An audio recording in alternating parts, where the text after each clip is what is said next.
and feel how you can become this portal, this conduit between the earth energy and the star energy.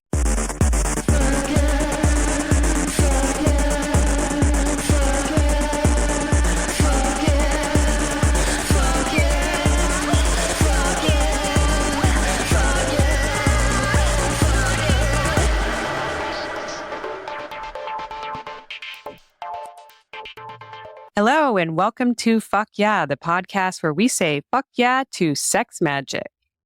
I'm your co-host, Robin, and I'm here with my bright, shining star of a co-host, Sarah. How are you, Sarah? Oh, are you trying to butter me up? You're glowing. I feel like you're glowing. I'll take it. I haven't mentioned it on the podcast, but I have also been doing a very kind of cleansy time. I'm totally alcohol free. I'm sugar free. I'm doing all kinds of things from not quite the beginning of the year, but for a while now. And it does feel like I'm just at that turning point of like, oh, it's not feeling hard. Like I'm actually feeling it flow in my body. So thank you for noticing. Yeah, maybe that's the glow that I'm noticing. Yeah. Yeah, it's showing. So do you have any fuck yes this week? I do. This is our last episode of season 1. Mm-hmm. And I have all kinds of feels about it. And so it is a fuck yeah for me on a couple different levels. I think one, that we are in the process of the damn thing. And I feel really proud about that. I feel like it totally plays into our topic today, which is about magic. And I think magic can't happen without action. And I think we've put this vision in, it's manifested. Yeah. We have put action behind it and we have done it. And I'm so proud and excited about that. I was thinking about that the other day it's 20 fucking episodes. Yeah. It's a lot of work to do it. And yes, it's entirely being funded by passion. Yes. Yeah. We put our heart and our muscle into it. Yeah. And I think we make a great podcast. I really enjoy it. And I think it sounds nice when I re-listen to it. And I agree with your fuck yeah. I can chime in with your fuck yeah and be like, you can concur. I'm happy for us. I concur. Yes. Yeah. No, I think we make a really good team. I love the podcast as well. I think maybe once I've had a cringy moment and that's it, and so I feel really good about it. And I also, at the same time, in like that balance harmony principle, I'm glad we're going to be taking a break. And so that's like equal parts fuck yeah for me of like my life when we started this was just structured really differently. I've taken a really big job with Love Honey, which is an awesome sex toy retailer, lovehoney.com. People should go check it out. It's like a lot of work to do a podcast, a full-time job, single momming, and, other projects that we work on as like hustles. And so I'm so excited about that moment of rest and for us to come back together and then revision and set our intentions for season 2. Yeah. And like that whole part of the process being just as valuable as the like production mode period of time. Yes. Yeah. So I'm so excited we do it. And I'm so excited to take a break from it. And I'm so excited that we're going to come back and do it again. Yeah. We're just doing the thing. Yeah. Oh, I did want to mention something before we get into it too much. Yeah. In the last episode, in my poem that I had read, my spoken word, I had said, there was a line that was, I have got so much clit, I don't need no balls. And you really liked that line and I did too. And I was like, wow, did I really come up with that? And then as the week went on, I realized, no, that's from a song. I was really into L7, still love L7. I don't want to take credit for that. I changed it slightly to make it possessive, but that line is the last line in Fast and Frightening, which is all about a, hard ass, cool woman. And that's the last line. She's got so much clit, she don't need no balls. And it is an awesome, I re-listened to it. It's an awesome fucking song. It's so hard. They were so rough, and I really appreciated that about them. And I think a lot of my persona at that time came from idolizing them, and particularly Donita Sparks. So I just want to give a shout out to L7, my riot girl, hard feminist roots. I love them. I don't want to take credit for that wonderful line. It should all go to them. Fast and frightening. Fuck yeah to L7. I just recently got tickets to the band that was that for me. It wasn't quite my teen years. I wasn't cool enough yet, but by college, I got way cooler in my music taste and would see La Tigra live all the time in Portland. And I am fucking going to La Tigra this summer, and I'm so excited. I can't wait. Oh my God. I want to go to La Tigra. Where are they playing? They're playing at the Greek. And all over the world, y'all. There's still tickets in many locations. Go get your La Tigra tickets. Speaking of powerful feminists, our guest today, I cannot fucking wait. Witch Wilde, our favorite witch. Yeah. And we're going to be talking about sex magic, which is something that I have only ever so slightly touched on. And so I have so many questions. Yes. And I had a very magical experience with them and Max. So we're going to talk a little bit about that also. Ooh, I can't wait to hear. Okay, let's get into it. We're really excited to get witchy with you. Oh, good. We have a few questions that we ask everybody at the top, though. So I'm just going to throw a couple your way. What is the last picture on your phone? The last picture on my phone was from last night from Imbolc, the ceremony. I want to hear about this. I just heard what Imbolc is. Sarah already knew, but could you describe what that is?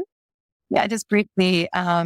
It's the midpoint between solstice and equinox. There are lots of cultures that celebrate this midpoint. And it is the igniting of the seed. It's really the first inklings of spring. And the first babies are being born and the seed is starting to go, it's time to grow. So it's often associated with desire because after the long winter's lull, beginning of mating season, if you will. You know about this, Sarah? I did. I mean, I think that the solstice points of the year are much better known, but it was probably a few years ago that is it like quarter years is kind of how we think of them compared to the Gregorian calendar. They're like much juicier than than some of the other celebrations we have, I feel like. Because most of them have been co-opted. So they were pagan rituals, and then Christians couldn't get the pagans to stop celebrating. So they just adopted them. So, like Christmas and Easter is a really funny one for me because Easter eggs and Easter bunnies, and most Christians don't think about the fact that it's fertility and how does that relate to the death. And I mean, it does in terms of the rebirth of Christ, right? And Christ energy, but the Easter eggs and the bunnies are very clearly fertility. Right. And that is spring equinox or Astara. What's the last podcast you listened to? The last podcast? Oh, I listened to Jessica Lanyadoo. Ghost of a podcast. She's my favorite astrologer. And so I listen to her weekly. Oh, I love it. She's so sassy. I love her. I know. And so grounded, the triple Capricorn that she is. Pragmatic woo. I love a bit of pragmatic woo. Yeah. Who was your first celebrity crush? I think it was Farrah Fawcett. I love that. My parents bought me a t-shirt of her with her nipples sticking out, what? From the 70s. So I had this little kid t-shirt with their Farrah Fawcett with her nipples poking out. It's a very iconic image of her. Yeah. I would love to see you in that t-shirt. Me too. What was it about Farrah Fawcett? Maybe it was Charlie's Angels. I think it was maybe that they were these wild women chasing and down criminals in their sexy way and kind of empowered women to some degree. I mean, when we look back at it, it's clearly created by men, for men in a way, but also there was this empowerment aspect. And, it was right around the same time that Wonder Woman, the Bionic Woman were happening. And so we were getting a lot of that sort of power women energy. Yeah, I love that. What was your first mode of masturbation? I actually didn't touch myself for many years, kind of growing up Christian. I mean, wasn't devout or anything, but just with the idea. But when I was in 6th grade, we found a porn novel. And I remember like squeezing my cooch over it and till it started fluttering. So that would probably have been my first masturbatory experience. Wow. So just flexing. And it would just sort of flutter. And I remember as a little kid waking up in the morning and sometimes I'd have a little fluttering down there. Yeah. So yeah. And who was the we? You said we found a porn novel. Yeah. And where did you find it? Do you remember what it was about? I don't remember the content. My best friend, actually, it was her birthday yesterday and she passed away a few years ago. So it's nice to think of her right now. There was a hotel somewhere near and they had a vending machine that sold random things. And one of the random things that they sold in the vending machine, now it's the 70s, right? So there's no video, were these porn novellas and they were raunchy, super raunchy. Like I got a pretty deep indoctrination because nobody ever told me about sex. I learned about sex from Judy Blume and these porn novels. Wow. So thankfully there was a balance there because at least Judy Blume's were a little more educated. Yeah. I wish there were still these vending machines around, right? I want to go get myself some of these porn novels. I spent my summers with my grandmother and she was an avid romance novel reader and reading the romance novels in my preteen years was really fun and felt very naughty. So Max and I had the great honor of you guiding us in a Sex Magix ceremony. And we did a lot of prep for that I really enjoyed. You had me make some sigils specifically for the practice. And then we met up at our good friend's dungeon. And gosh, I was doing ecstasy. So it's hard for me to remember certain things. I'm sure you remember it much more crisply than I do, but you guided us through. I remember we were sitting back to back on this wonderful bench that you brought. And I believe you tied us up when we were like that. And you did this kind of embodiment, verbal guidance of like, I remember we were bringing up the energy from the core of the earth and then shooting it up through our bodies and into the heavens. You're going to be better at doing it. I'm realizing how little I remember. I mean, I remember the feeling was so bonding. It was like a really wonderful bonding experience. And then it just led into this kind of really fluid, loose, kind of wet, juicy sexual experience. And then as soon as we were like at high juicy, you were like, okay, bye. Thank you. I enjoyed. Oh, you closed out the ceremony and then you left us to our own devices. And it was really magical.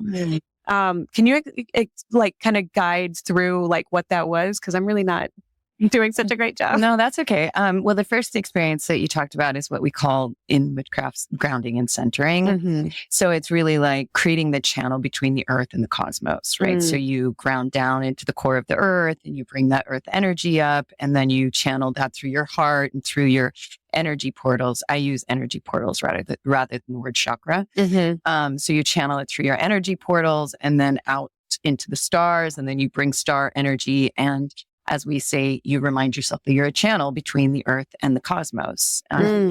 So that was the opening. And then generally after that is an intention setting. And I know that you created an intention. That's right. Because that's a really important part of sex magic work, right? Like where are we bringing this energy? And you were really channeling it into your family. Right. You wanted to just really bring that energy towards, harmony and prosperity in your family and health and all of those things, which was beautiful. Yeah. And then circle casting happens, creating sacred space. And that's one of the key components. And we can talk about the many ways that sacred space, but because I'm a witch, I am very formal about it. So I call the corners and the above and the below and really call on those energies of the elements and the directions. And then, I put you on the bench and I bonded you back to back. And then we went through the energy portals. I believe that we did the sounds, which are tantric sounds of, lum, vam, Yes. Yum, hum, and om. And, it's a way of, again, getting energy moving. And I think that we also had you sort of imagine that they were blending, where these energies are harmonizing between the two of you. And then, I think we went to the sigil, and you actually painted the sigils on each other. Right. And then it got a little randy. Randy. It's all coming back to me now. In a way, I feel like the reason I'm having difficulty describing it, I mean, partly there was like some other things involved, but it was almost like a lot of a subspace feeling. Mm-hmm. And you also do doming. I think there's this combination, or one informing the other in that kind of situation. Like, it was really an orchestrated event that got me, and I think Max also, into a trance-like state. That's what I was going to say. At best, it's a trance-inducing state, right? Because then we are open and we are more in our body and more less thinking, less pragmatic, and more in that liminal space, for sure. Yes. And that's the great thing about having a guide, right? Is that you get to kind of let go into that and trust that I'm going to take you someplace, or someone's going to take you someplace. Yeah. And you very delicately dropped us off in this very, I don't know how to describe it. It's almost like velvet, like a very soft, cushy kind of, I don't know, vaginal type space. For people who don't know this might be some folks' first introduction to sex magic. How is it different from any other magic that someone might practice or engage with?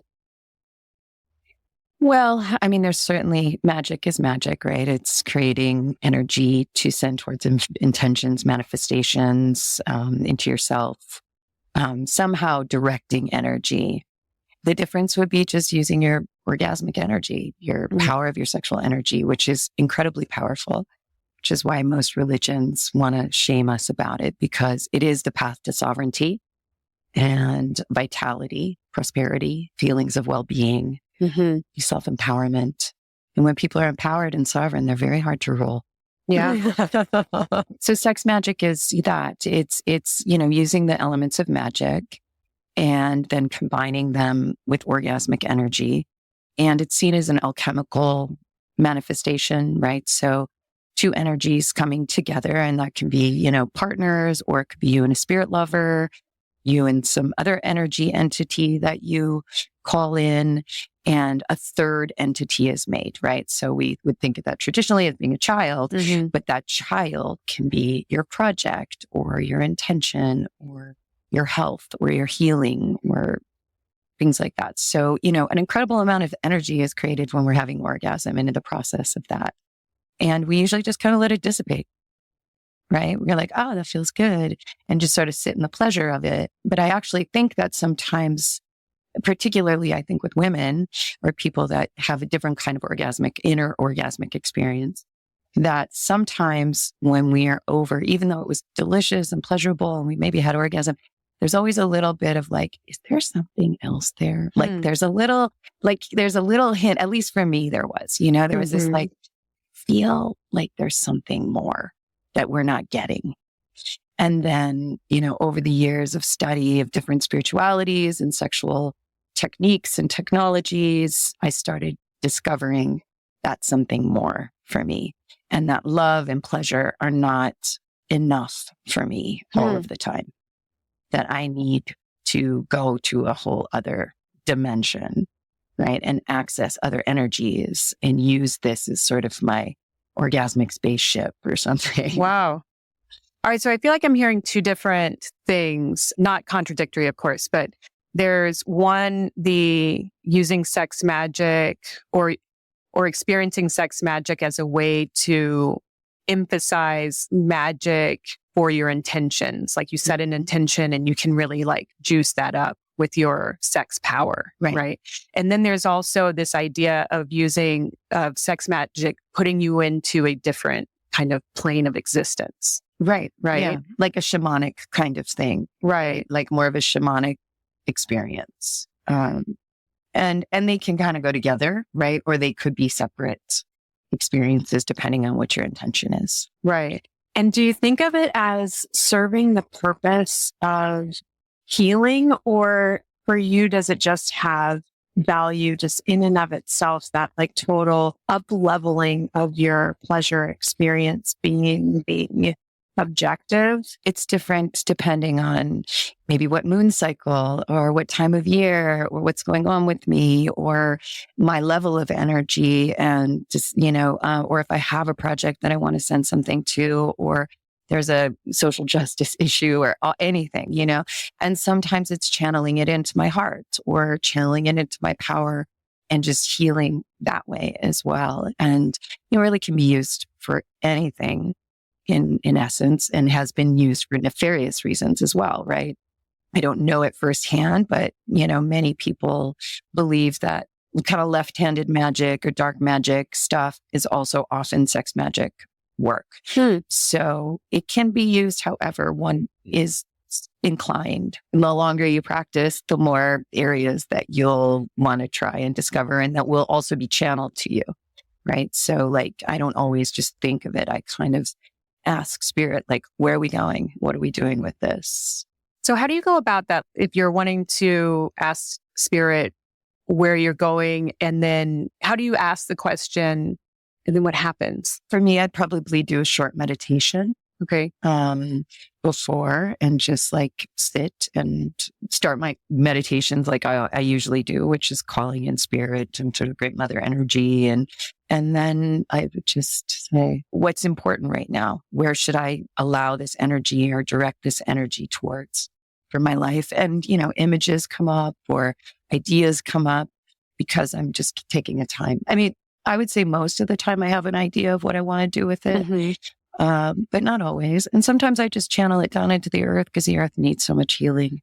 That's so interesting. We've been talking a lot on the podcast about embodiment. And I feel like this is taking the idea of embodiment into this spiritual universe level, taking a real embodiment experience like orgasm and going into the astronomical, literally size. You're talking about the earth and the universe. I mean, that's next level. Yeah. Like sometimes I imagine that I'm consorting with Mars or Venus, things like that. So taking it to that level. Yeah. Wow. That's really exciting. No, wait. It's really, it's like, you just, I don't know, like I haven't thought about it on that level. I'm really trying to now in my life get outside of the patriarchal structure. And that feels very like, oh, I'm getting into this new level with my sexuality. But what you're talking about, it's like, holy shit, I'm just trying to get into my body, but then to get into your body to the point where you're shooting out of your body. Yeah, where it becomes a vessel. Mm-hmm. Yeah. How were you called to this work? Well, I mean, it's in my astrology, first of all. So, so you were born to do this. I was, according to my astrologers, and now that I understand my chart, absolutely. And not only called to it in a personal exploration, but called to it to take it to the public, bring it to people. Yeah, I have my Mars and Scorpio in the 5th house, which is kind of sex for procreation. But, Mars is there and it's a Scorpio. So he's like, well, let's get it on in a deep and dark way. And then my Sun and my Mercury are in the 8th house, which is the house of sex, death, and rebirth, which is really my work. So I call myself an 8th house witch. And then my Venus is in Aries in the 10th house. And she very much she's like a warrior energy and very much wants to bring it to the public because the 10th house is like your career and your public offerings.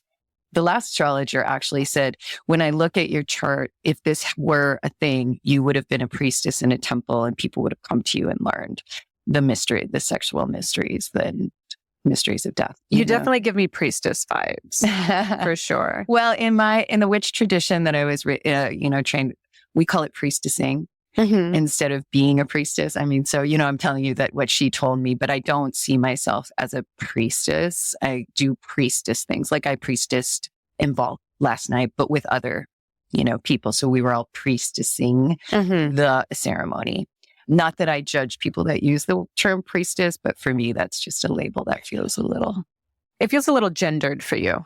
It does feel gendered. Thank you. I appreciate that as well. But it's just, I don't know, monikers like that too. They come with a certain amount of responsibility and maybe some, hierarchy. Yeah, maybe something like that, right? I'm not really looking to do that. I really want to be a leader amongst leaders. I want to be an egalitarian situation. So I also have always thought of magic as being sort of the alchemy of intention, the container that you create, and also action. absolutely. If you're going to create a magical container, you have to be prepared to act upon the changes that are going to come out of that experience in that container. And so priestessing to me also as a verb, it's very sort of, it's an action that you take rather than like a title that you hold. So I feel like that's sort of a magical reframing of that concept. Yeah, I agree. Yeah. Did anyone introduce you to magic, or you just discovered it on your own? You studied it, or? Yeah, I mean, I've just always been kind of a spiritual seeker. And, in my early 20s, I got into sort of Taoism and that sort of, Eastern. And that's really, Taoism was one of the first places that introduced me to magical I don't know if the book that I read wasn't really magical, but it was more sexual practices and techniques and ways to heighten your orgasm and in turn create vitality and longevity. So a lot of times the Taoist practices are around longevity and vitality. They believe that your sexual energy is your jing and it's very heavy and dense. And through the cultivation of the sexual energy, the jing, it becomes qi, which we often know, like the energy of the vitality of the body. And then through working with the vitality and the qi, then you create the shen, or the sort of etheric body. And so if the jing is getting all stuck and stagnant, which most of us know, right? I mean, if you're not cultivating some sexual energy, and that could just be in creativity, right? It doesn't always have to be sex or an erotic practice, because creativity itself is a kind of erotic practice, procreative practice. Right. But if it gets stuck and stagnant, then people, their energy is low. Maybe they're more depressed or more in an addictive phase or things like that come out when we're not really fully engaging with our whole being. Right. Right. So what would you suggest to somebody who's new to this? Like, what would be a good introductory practice to get into sex magic? I mean, I guess on the most basic level, it would just be breath and movement, really breathing deeply. Like the three things in Tantra will say the three things that move energy are breath, sound, and movement. So there's a lot of and like sound with that, and then moving your body, tucking and untucking your pelvis in sort of an erotic gesture, fucking types of movements, right? But also in doing that, you're moving the spinal fluids up and down. You're getting all of your energy flowing. That's pretty much where I started. I took a Tantra class with Barbara Carellas, who's an incredible teacher. I brought her book as one of my sources. And, she teaches a lot of that. She calls it fire breath orgasm. And that can just be a simple way to just start to feel the energy flowing, because you can't really do this if you're not breathing, you're not moving, and you're not making any sound. Right. And again, in our culture, we tend to do a lot of that. We don't want to make too much noise or breathe too much, or we look weird or things like that. To get into sex magic, you got to let all that shit go. Right. I also do a lot of body work and rehab stuff. And a lot of people have trouble breathing, tend to be shallow breathers in our culture. We breathe from our lungs. We hardly use our diaphragm. And we definitely, the majority, are not breathing down into the pelvic floor. Right. So even just feeling your breath in your pelvic floor in and out, and feeling like the ability to expand and contract this pelvic floor can be a very deep and meditative and trance-like experience. Yeah. That could be a real simple way to start. Light a candle. That's where I would probably take the beginner. It's so interesting to think about the natural sexual movements that we end up doing as a way of moving our energy around, and then to exchange that energy with other people or with spirits. Like when you're doing sex magic on your own, is it necessary? Can you just make that kind of conduit with your own body, or is you have to bring in another spirit level to it? I mean, certainly you could just do it on your own, but most of us need a place to put our mind. That's not just necessarily on the breath all the time. You had a fantasy. For me, it used to be more fantasy oriented. And then over time in these spirit lovers have arrived, and I didn't make them up because they wouldn't look like they do. You know? And they sort of morph and change, but they feel very real. I guess one could do this just on their own in a way that they don't bring in other energies, but then it's probably not as magical because it is this sort of alchemical marriage thing that really is what ignites the magical aspects. So in consorting with your spirit lover in a solo practice, the two of you, or three or however many are there, right, are then coming together to create that third entity. Can you tell us about one of your spirit lovers? Yeah, no. So I thought about that. No, because it's, some things need to stay secret. Yeah. And secret is akin to sacred. Yeah. And it may sound silly to someone else. And in that way, it kind of takes some of the energy away from it. No, I respect that completely. Yeah. And also it could look very different for anybody, you know, but I do believe I have two main ones. I believe one is like a star energy. And I think one is an earth energy or fae energy. So I can say that. You're blowing my mind. Is there a particular practice that you engage in regularly that's a favorite for you? I have a lot of practices, around my health and well-being. Are you talking specifically about sex? Yeah. Over the last 3 years, I have only had one physical human encounter. Prior to that, I've had more sex than most people, for sure. And I've taken this little break, both consciously and unconsciously. It was part pandemic and where I am at in my life and my perimenopausal, to be menopausal any moment.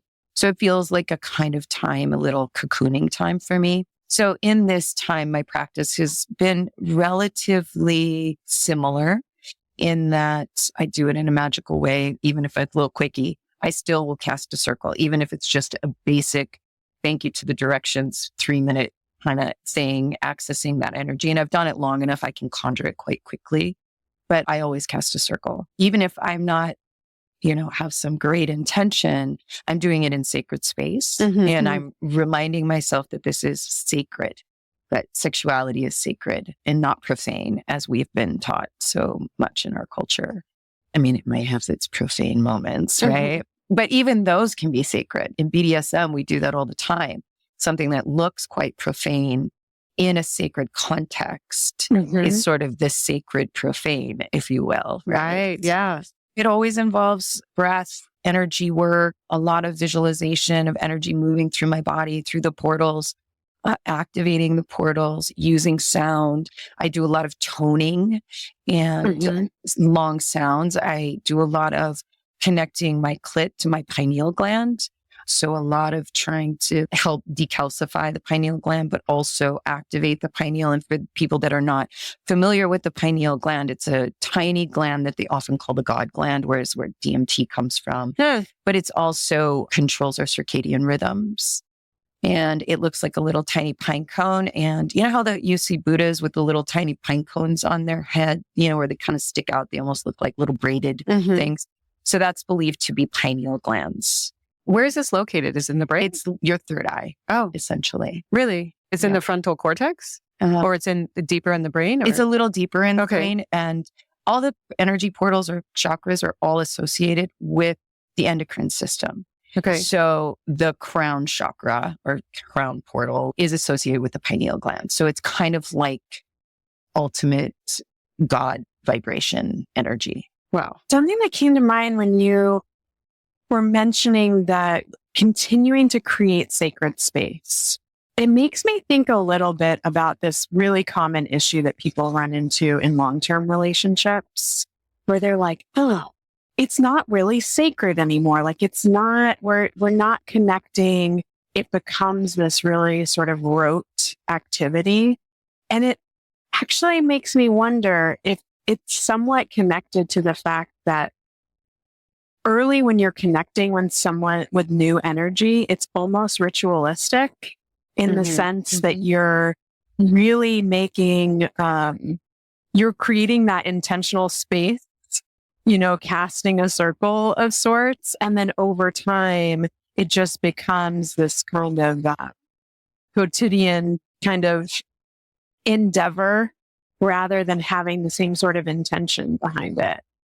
So I love this idea of really thinking about ways that you can create sacred space around all of your sexual practices. And in that way, they sort of become sex magic.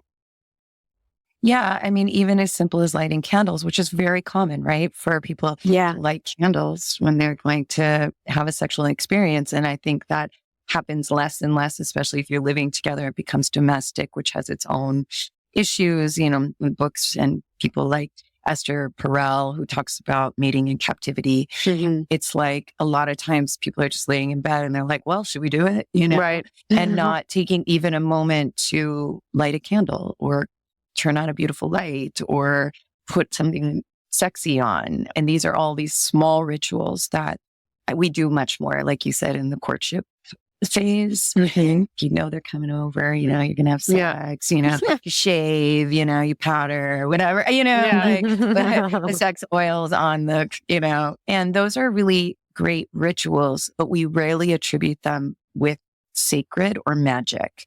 We attribute them with passion or love or pleasure, but the magic aspect, if it's there, it's very unconscious. And if you have a deep connection with somebody, you might have those kind of portal opening moments where you're like, whoa, where did we go just now? I think that can kind of awaken that possibility in people when they've had those kinds of experiences, which I don't know that everybody has. Particularly, it's a heterosexual, heteronormative situation. Because again, sex magic has been in an ancient way, when we're thinking about Sumeria or Babylon, Inanna and Ishtar, the magical and sexual and erotic realms would have been in the hands of women, right? Or maybe trans people or queer people, right?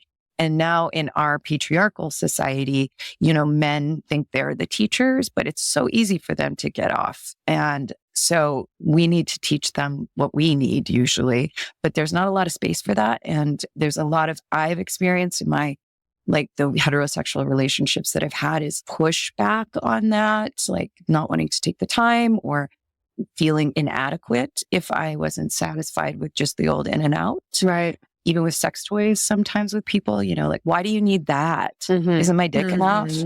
You're like, actually, it's great, but no. If you really want me to come, I got to get my vibrator out, or I need more foreplay, or I need to make some crazy tantric noises. It's actually very challenging for me to find lovers that can meet me on the level. Especially with all the Dom work, 20 years of being a Dom, I'm still a Dom lifestyle. When you get to a level, and I hate to use this word, but of mastery, if you will, then you always end up being the teacher. Yeah. And I'm kind of over that too. I like teaching other people, but I've been the teacher in my relationships so much. And I'm just I'm trying to draw in someone who's been doing similar work. But for now, I'm very happy with my spirit lovers. So it's okay.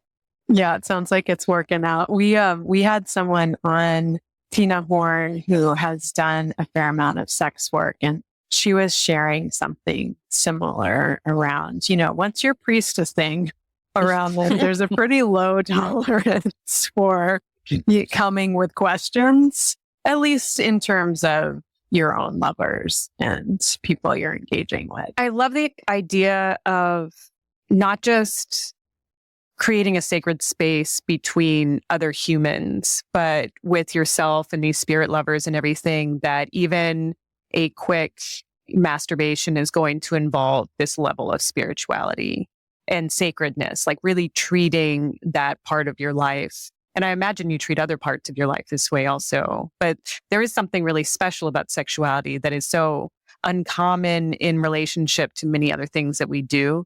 So I think that's really wonderful to not let it slip into commonality and banality. Banality. And that kind of mundane.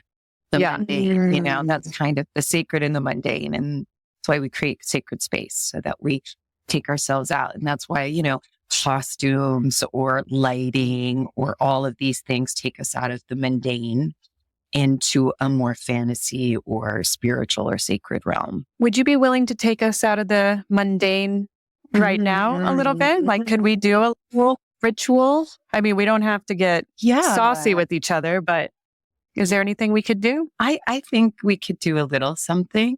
Let's see what comes up. Okay. All right.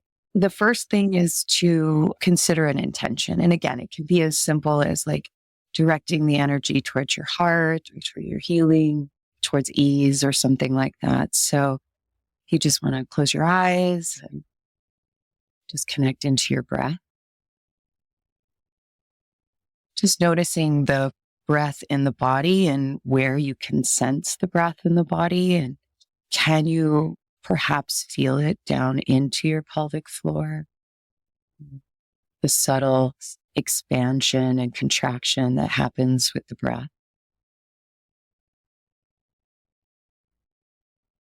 And then we'll start with some grounding and centering. So we create that channel so that we can work with the stars and with the earth. So imagine the place, your perineum, it's called, if you don't know where that is, and you're a person with vaginal opening and an anal opening, it would be right between. And if you're a person with a penis and an anal opening, it would be between. So it's that middle spot. So if you can get a sensation of your perineum and feel it enlivening, energetic, warmth, light, movement. And then let that energy, like a root or line of light, let it drop down inside of the earth. And just feel what that feels like to just sort of plug down into the earth, into the soil below. And let that energy continue deeper as you go down, imagining the mycelium, the richness, sand, rock, bone, crystals. And just keep letting that energy continue down deeper and deeper. And as it continues down, start to sense the radiant energy of the center of the earth. And feel your root yearning towards that connection. And as your root taps into that, feel that enliven this connection that you've created, this root, this energy beam. And take a moment to let go of anything, right? So negativity, limiting beliefs, old stories about your sexuality and who you are in that way, patriarchal ideas. And just let the earth just burn them up, regenerate them, transform them, use the alchemy of the earth. And then feel that radiant energy coming back up through your root, up those spaces of rock, of sand, of rich earth. And then feel it come back up into your perineum and that light up your pelvic floor. Let it light up your sex organs, your genitals. And let that glow continue up your body, and you can move them through the energy portals. So we just brought it into what is known as usually the root. And this is a red color, and the portals are a rainbow. And then you can bring it into your second energy portal, which is the sacral portal. And this is an orange or amber color. This is your creativity, your sexual power. And then let it come into the third portal, your power portal, your solar plexus, the energy of the sun. It's yellow in color. You feel that light up with that earth energy. And continue to breathe as you do this, right? Because again, we want the breath here. And if you're at home and you're doing this, you could do some movement, do some sound. And then we continue the energy up into the heart portal, which is green, place of love, of self-love, of love of partner, love of community. And then taking it into the throat, which is your ability to communicate and verbalize, sing and tone. And then bringing it up into the third eye, which is indigo in color. This is your intuition. And then sending it out the top, which is violet, and the crown, your connection to the divine. And let that energy continue up into the atmosphere. Perhaps it's one chord or many, many, many chords. And allow these chords in your mind's eye to connect with the moon and the sun, planets and the stars. And this is the place of dreams, possibilities, other worlds. And let that twinkling stardust, planetary energy come back down those tendrils, those branches, those lines of energy, and back down into your body. And once again, taking them down now through those energy portals. And just feeling all of those light up, right? With this earth energy and this stardust energy.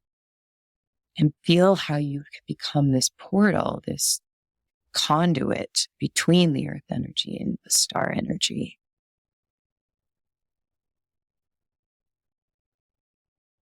And then that practice can then be taken so you can do that while you're touching yourself, right? Gently. And as you know, you move up or you move down, you can increase that energy.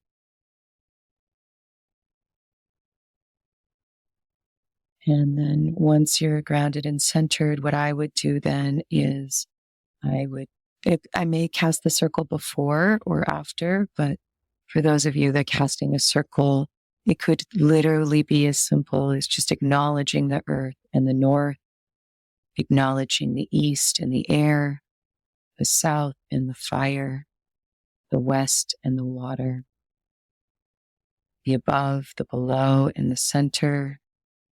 And so that you feel the elements and the directions here, creating this container space. And this is the place that you really call in the intention, or you call in the energies, because you created the room for them to be. It'd be like if you invited a guest and you didn't have a guest bedroom, right? Where are they going to be? You need to create this container so that they can say, oh, you created the room for me, and now I can come in and sit and be with you, or talk to you, or fuck you, or whatever it is that is going to happen in that space.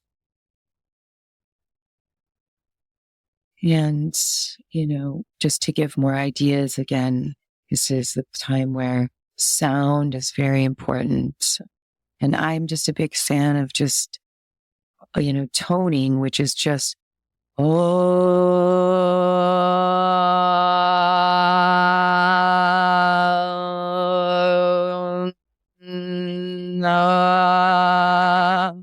and just letting that sound move through my body. And again, create more energy. And then I usually do that very loudly when I'm coming. And really, again, try to feel that vibrating of all of the endocrine glands and portals. Yeah. And then when I come, I try to really keep the intention in my body, in my heart, in my mind, or shoot it out the top of my head, or shoot it down into the earth, or put it back into myself. And then kind of revel in that. Because again, a lot of times we come and we start cleaning up or something. Just feel that, and being in a place of gratitude around it, gratitude for the experience and for the magic that's happening. And then closing the circle, which is again going counterclockwise. So I start in the north, which would be the north and the earth, the west and the water, the south and the fire, the east and the air, the above and the below. Wow. No, Let's took places again. I have this, I've talked about it on the podcast maybe once. I have this energetic block that I think I will now go back to this practice and listen to it, because I've told Robin it was only when I was pregnant that I really felt a connection to it's not so much that I can't get into my root. It's that between the solar plexus and the root, it feels like an energetic dead zone. And there was something about, first of all, your reframing grounding is so juicy. Like it was so alive for me and warm. And the other element that really spoke to me is like, I've done a lot of grounding where like I pull earth energy in, but that creating the line and pulling the star energy to mix with it feels like it gets, what was the word that you used in the beginning to describe your early feelings? Fluttery. Yes. So I was like, oh, this like warmth and fire mixed with kind of the fluttery star energy is really, really good. But I felt in that grounding practice, there was just a little bit of breaking through that rock wall that I have there in that energetic dead zone. And so I'm really excited to do a little bit more exploration of that. I would also encourage you to connect with your sacrum. And sacrum comes from the word sacred. And like in Kundalini, it's where the coiled serpent. So this is like deeper sex magic stuff when you're talking about sort of Kundalini energy. So sort of really feeling that sacral bone and the energy there too, and how it connects to your spine. There are practices where you move that serpent, so the caduceus, which is caduceus, it's the symbol, the medical symbol, right? That we all know so well. And that is essentially Kundalini energy, right? The serpent's crossing, and that line, that post in the middle is your spine or the shooting of the energy. And then it usually has the wings, right? So it's the way to liberate the Kundalini, which is a health practice. Wow. And so maybe something for you around Kundalini, or again, connecting to your sacrum, working through some of this, like moving that energy in that way. If you connect to serpents, that's great, because that's it is this serpentining energy. I am not a practitioner of Kundalini yoga or any kind of yoga. I use that word because, the understanding comes from that. But that energy can be called anything. Just name it for yourself. But you feel it when you connect into it, because it's spinal and to your brain to crotch to brain. Right. You know what I mean? Like it is that channel of the energy. And it actually does help, again, cognitive and energy and blood flow and all of that kind of stuff to visualize that energy moving. I love it. Thank you. Are there any resources that you'd want to share? Where can people find you or get into this sort of thing? Books to read? What would you suggest? I haven't found a lot of amazing books on this topic, but I brought a couple of books that are a couple of good starter books for people.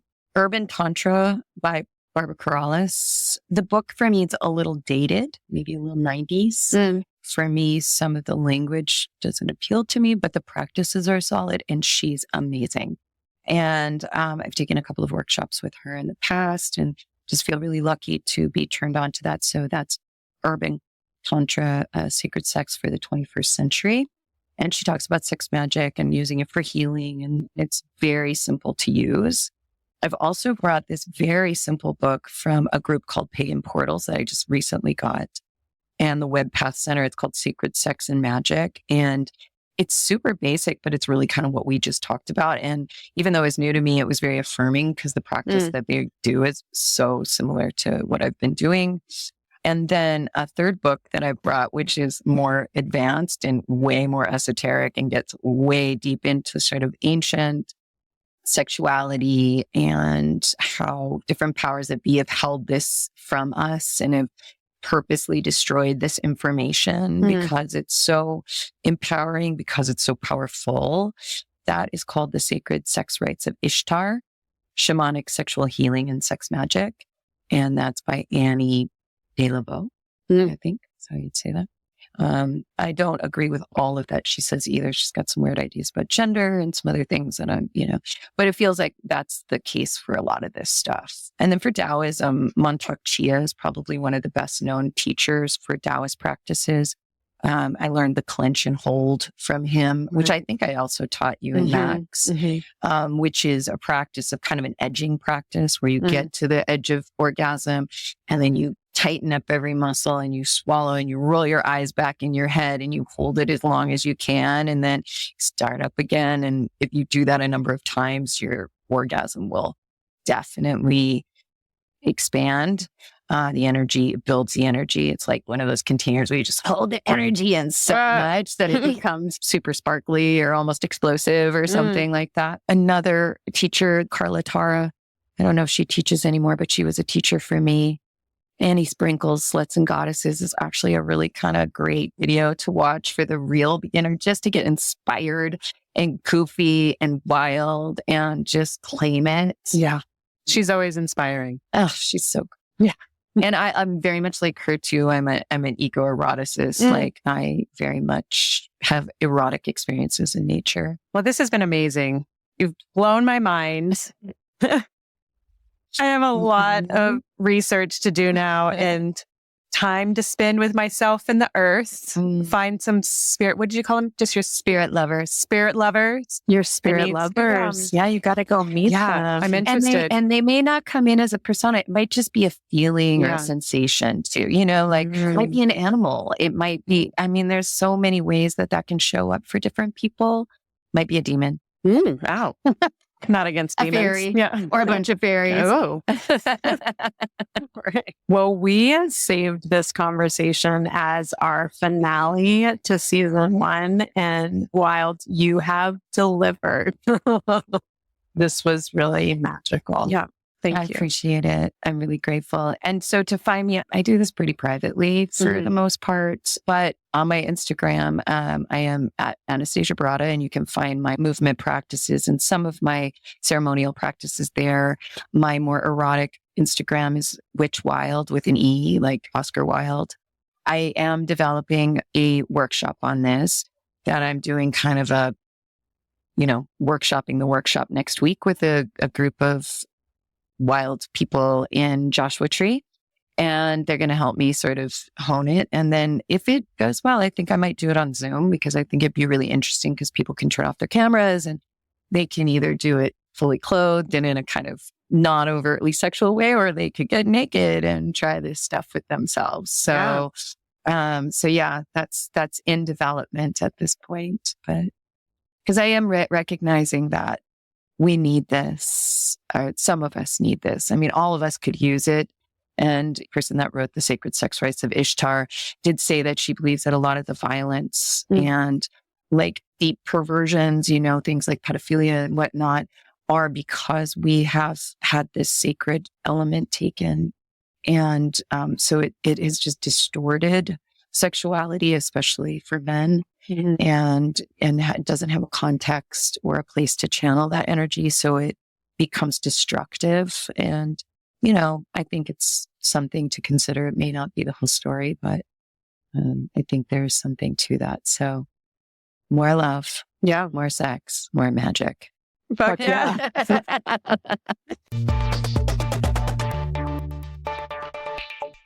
Okay, so my mind has been thoroughly blown out the top of my head and into the universe, and then the stars are raining back down into it. And I kept feeling really at a loss for words during that interview, because it was just everything she was talking about was so literally cosmic and magic on a level that she just takes it to a whole other level. And I didn't know how to talk about it. I was stumbling and stuttering at times, just being like, that's amazing. I just kept saying like, wow, and fantastic. And that's incredible, because it's so next level, literally, from what I've even considered. Yeah, she did not disappoint. I have all the star energy still tingling and flowing through my body. It feels so good. I'm definitely going to return to that practice that she shared with us, and what a generous gift to give us and the listeners. Thank you so much.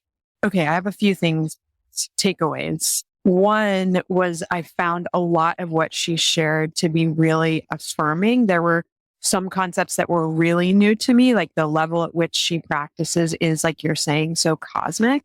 And then there were also some things that I was like, oh, this has been a practice that I've engaged in. And like, how awesome to see it reflected back from someone who just is like light years beyond me in their magical practice.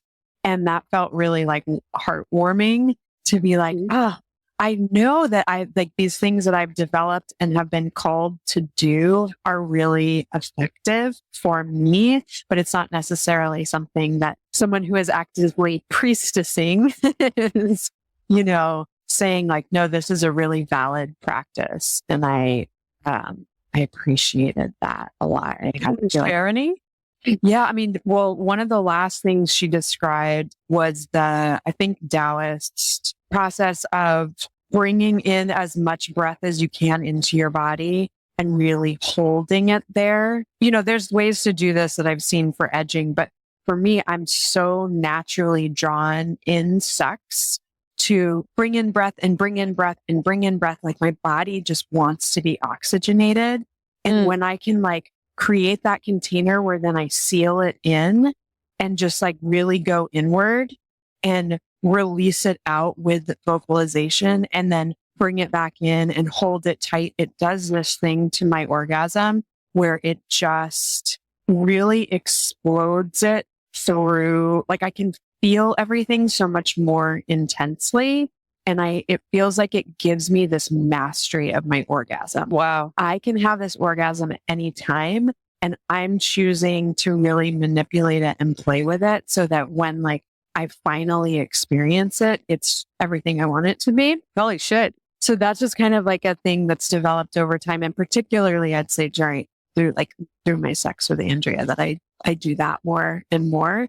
There was something else that she was describing, which is, I can't remember if she was talking about it as a tantric technique, but thinking about using like the sexual energy in your body, sound, breath, and movement.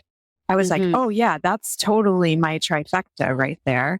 And then with the movement piece, I was thinking about how for me, if I need to build arousal and I undulate, so like I start, and maybe it's the like snake serpentine energy that she's talking about. Maybe I need to start connecting it to that a little bit more, maybe in some other areas of my life to deal with this blockage that I have. But I'll create almost like a serpentine, like thrusting. If I am having a hard time getting connected into my body, that's something that really builds heat. The way that practice started for me is because I was doing some research on arousal, and actually there is a physiological connection between hip thrusts. They send a message to your brain, like, get ready for sex, because we are actually wired for pleasure and arousal. And, it's part of our, reproductive system and all of that. So that was how I kind of came to that practice, is learning that there is this, I don't know if it's the reward system or just like pleasure pathway, that if you start thrusting, your brain goes, oh, you're having sex. I should send all the blood flow and the juices and all the things to your genitals so that we can create a good environment for, procreation. It's so interesting how what we're doing with our bodies can then inform what our bodies are going to do. And I do think that's like the energetic link, just us thinking about what she was talking about with the energy going down to the core of the earth and coming up and shooting out and everything. Because we're thinking about it, we're activating parts of the body. And whether or not the energy is actually going down to the earth and shooting up into the stars and coming back to us, it can feel like that is happening, and you make the reality in that way. And I think that's the magic, where you're combining the thoughts, the body, the breathing, the movement, and you are moving the energy around. Yeah. Yeah. I mean, I think that other piece that she was talking about in terms of the container, I think that magic without a container sort of dissipates.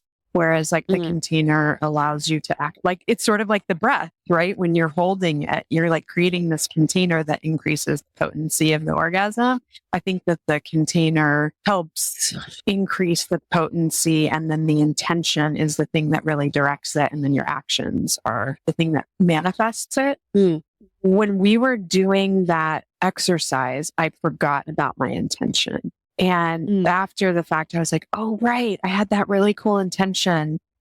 And I feel like actually when you first start doing a practice, the intention, I don't want to say should, because that's not do whatever the fuck you want. But in my case, I will say, I think when I start a practice, my intention needs to be, I would like to get to know this practice.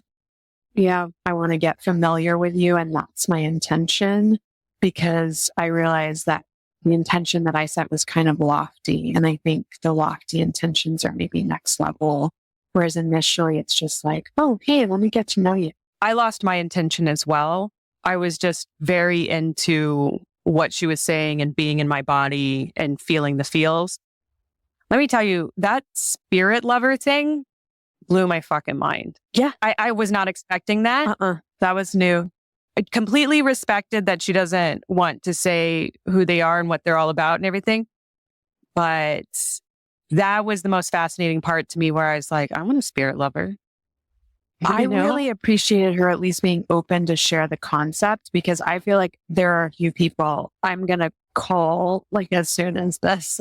I mean, I'm going to text them actually, because I don't call people, but to be like, you have to listen to this, because I think that this is going to be really good for you. Because I was like, wow, that really takes the practice of solo play, of staying really connected to the sexual energy in the cosmos, and not having to tie your sexuality to a partner. Like that just takes that whole concept to a or whole even new level. Humans. Yeah. I love it. It's beyond humanity. Yeah. I'm just like, the fuck? Yeah, that so was wonderful. cool. Yeah. So you feel like you know some people that maybe are having spirit lover experiences, but wouldn't necessarily define it in that way? No, I think that there are some people that I know who would like to be having more sex and are programmed, like I am, to think of sex as being something that is really entirely like a physical manifestation. And that opening up this concept of engaging with the other energy as not necessarily having to be in this world, that might really expand their sexual practice. It really keys into this idea of living in abundance also, of there is all of this stuff you can access spiritually, sexually, all of it is right there if you frame it in that way. Yeah, I suppose. Yeah. There was one concept that she raised, which came up in your ritual that you and Max did with Wilde, sigils. Yeah. Do you want to say what the sigil was? And because I don't know that everyone's going to know what a sigil is. I didn't know that much about it. You'd made a video about sigils that was the first time I had ever heard them. But she brought these runes that I think were supposed to be Nordic in origin. So it's these different shapes that have different kinds of meaning to them. So I selected the runes that I felt were closest to my intention. And then each shape I combined into its own new shape. And that was the sigil. It's like a semi-geometric line drawing that we ended up painting on each other in the Sex Magic ritual. And I kept it on for a while. I was like, I don't want, I mean, we didn't paint it. It was markers. So it didn't necessarily wash off that easily. And it was nice to have that marking. No, that's cool. I like that she used runes. I've learned about sigils using letters. So you write an intention, you can write a whole sentence, you can write a few words, really as much as you can pare it down so it's really focused to as few words as possible. And then you remove the vowels. You remove any of the repeating consonants and you're left with a few consonants. And then you configure those consonants into a shape. That's interesting. And now that symbol has the potency of your intention. I like that. And you can like meditate on it while you're masturbating. You can put it on your bedside table. You can put it on an altar, like whatever ways that you practice magic, but basically that it's then the container of your intention. I love it. It's a visual representation of your intention.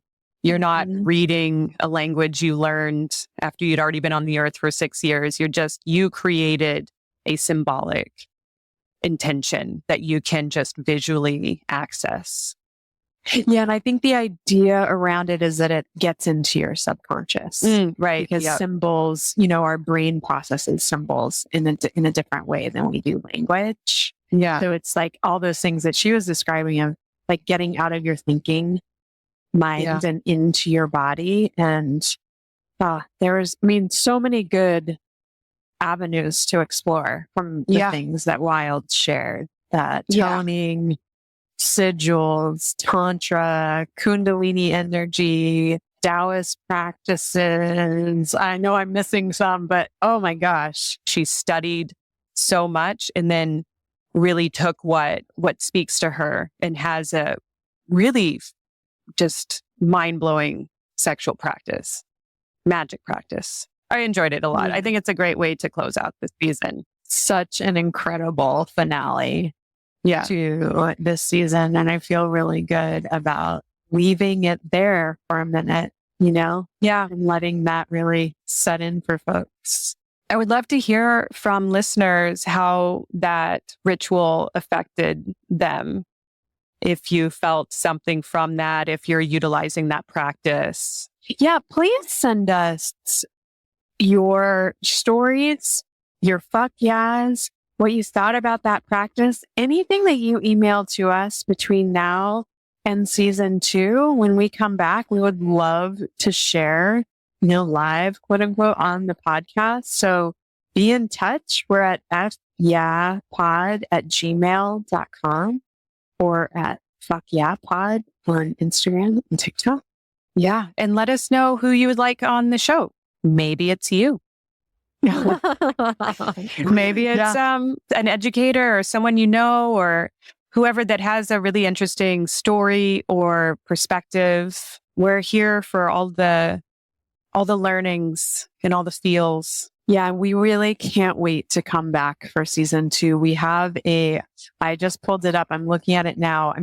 This list of potential guests who we're going to be reaching out to is bigger than my phone screen. So it's going to be really good, y'all. Yeah. We can't wait to see you again on the pod in 6 weeks. Fuck yeah.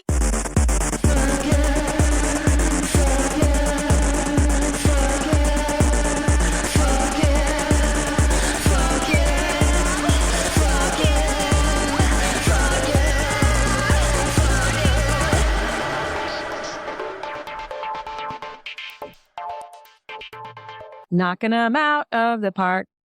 Fuck Yeah podcast is produced and hosted by me, Sarah Tom Chesson, and Robin Jennings. Theme music is produced and performed by She, Her, Sir. You can find out more about what we're up to at fuckyeahpod.com or reach out directly at fyeahpod@gmail.com.